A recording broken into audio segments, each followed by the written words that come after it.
Patch 9.1 is finally here and it's going to be bringing a ton of mounts, around 40 to 50 mounts in the patch. So as always, there will be some that are easier to target than others, and we're going to be talking about those ones in this video.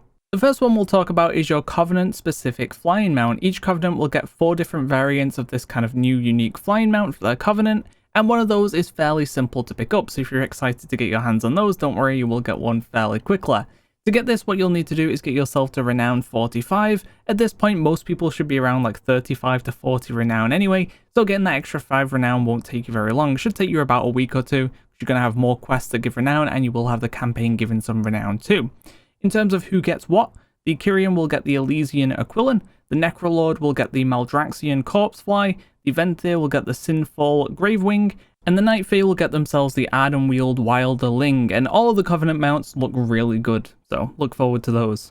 The next one to talk about will be Melee the Wanderer, which is going to be another one of those horned horses, but I do really like the colour scheme behind this one, and once again very simple to pick up. What you need to do is find Melee within Corfia 6 times on 6 different days. This doesn't have to be 6 days in a row, you'll just need to hunt down Melee within Corfia, find it, click on it, and then it'll head back to base. And this isn't on any kind of respawn timer. If someone finds it and they click it, don't worry, you don't have to wait for it to respawn, or it shouldn't change places. It's just a case of finding it each day, and honestly it's relatively easy to find. Corfia isn't that big of a zone, and it's normally in spots that might be a little bit out of the way, but through your general gameplay you should come across it. What I would recommend doing though is making a macro to target Melee the Wanderer, just /target Melee, run around the zone and keep clicking that macro until you do find it. Run over to it, click it, finish the cast, it'll head back to base, and then that is 1 day done. Do that for 6 different days, as I said, doesn't need to be in a row. And then once you've done all 6, you'll head back to the main camp within Corfia. You'll find an NPC there called Tiny Bell.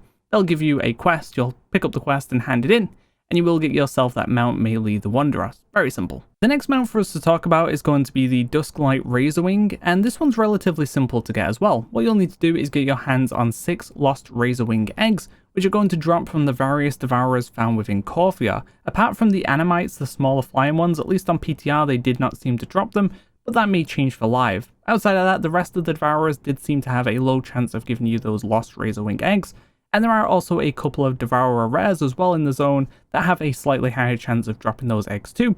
So if you are after the eggs, I would recommend killing those rares once per day as well. Although a lot of the content in Corfia involves killing Devourers anyway, so you'll just find yourself getting Lost Razorwing eggs without really going out of your way too much, so I wouldn't worry too much about that kind of thing.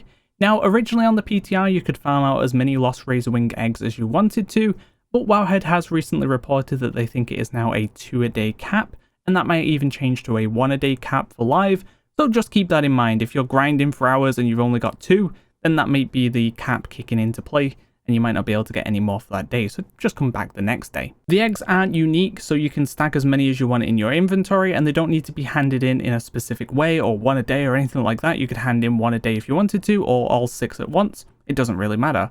In terms of handing them in, you'll find a nest on the west side of the zone. You'll go over to it, you'll click on it, it will remove 1 egg from your inventory, and I think you get a little like dialogue in the chat, but you can do that 6 times, and then the matriarch will fly down and give you a mount in your inventory, learn it, and you get yourself that Dusklight Razorwing. The final mount for us to talk about is going to be Dark Maul, and this is a good one as well. All you need to do is feed Dark Maul tasty mushrooms, and mushrooms are found within the invasive mushroom kind of treasure nodes found across Corfia.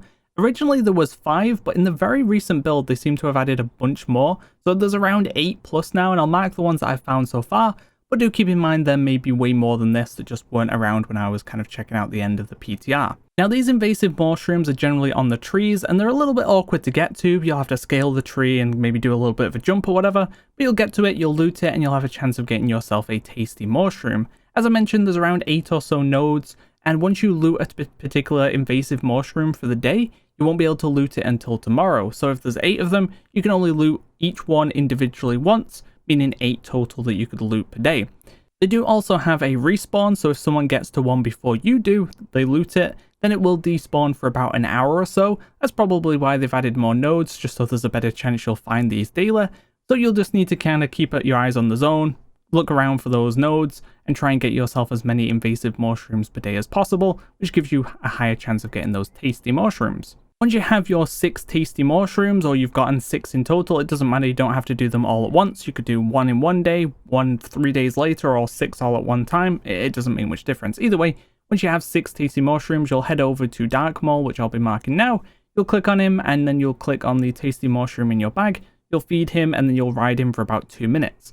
And then after that 2 minutes, he'll despawn, and you'll head back to where you found him originally, and he'll be back there again. He didn't have any kind of respawn timer on the PTR, so multiple people can be mounting and riding him at once, and that's not a problem. And you do that 6 times, and then the mount will end up in your bag, so very simple to get. And they do really seem to like this 6 number. Pretty much every mount on this list has something to do with 6. It's kind of weird. So those are going to be the easy amounts for you to target, but as I said, there are a ton of mounts coming in this patch, so definitely keep your eyes out for them, from rare spawns, daily attempts, achievements, Torghast. You got a ton of content to do if you do enjoy mount collecting, so look forward to that.